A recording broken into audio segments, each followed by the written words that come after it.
السلام علیکم ورحمۃ اللہ وبرکاتہ۔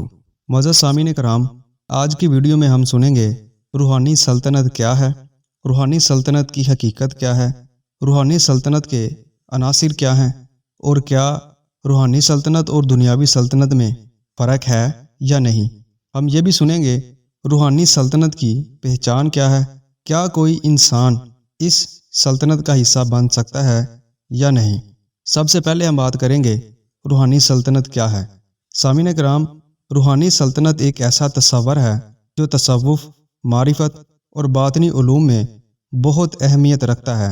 یہ ایک ایسی ان سین طاقت اور نظام پر مشتمل ہوتی ہے جس میں اللہ تعالیٰ کے نیک بندے، اولیاء کرام، مقرب فرشتے اور بعض خاص روحانی مخلوقات ایک خاص ترتیب اور قانون کے تحت کام کرتے ہیں۔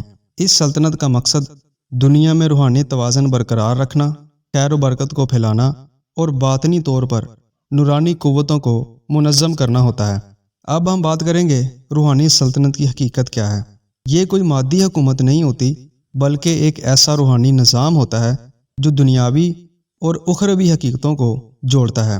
اس میں اللہ تعالیٰ کے مقرب اولیاء اور خاص روحانی شخصیات کو ایک خاص مقام اور اختیار دیا جاتا ہے جو اللہ کے اذن سے مخلوق کی مدد اور رہنمائی کرتے ہیں۔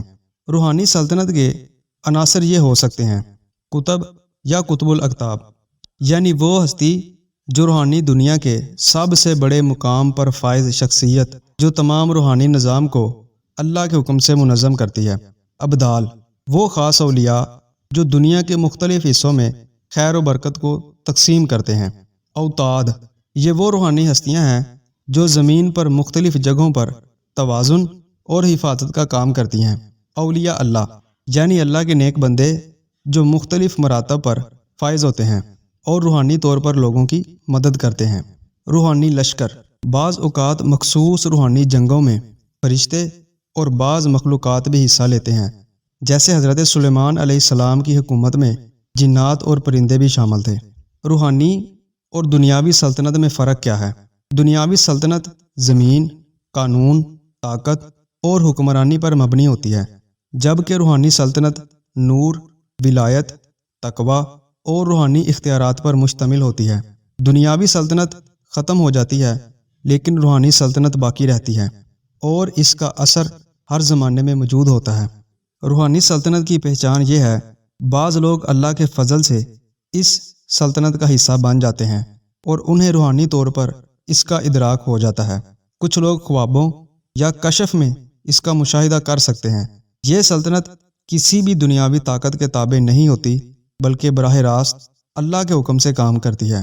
کیا کوئی انسان اس سلطنت کا حصہ بن سکتا ہے؟ جی ہاں، جو لوگ تقوی، ذکر الہی، محبت الہی اور روحانی تربیت میں آگے بڑھتے ہیں، وہ اللہ کے فضل سے اس سلطنت کا حصہ بن سکتے ہیں، مگر اس کے لیے خلوص، مجاہدہ، ریاضت اور مسلسل اصلاح نفس ضروری ہوتی ہے۔ ہماری آج کی ویڈیو کا خلاصہ یہ ہے: روحانی سلطنت ایک باطنی حقیقت ہے جو دنیا کے نظم و نسق میں ایک چھپا کردار ادا کرتی ہے۔ اس سلطنت کے افراد اپنی پہچان کو دنیاوی شہرت سے بالا تر رکھتے ہیں اور اللہ کے حکم کے مطابق کام کرتے ہیں۔ اگر کوئی اس کی حقیقت کو سمجھ لے اور اس کی طرف رجوع کرے تو اسے بے شمار روحانی فیوز و برکات حاصل ہو سکتے ہیں۔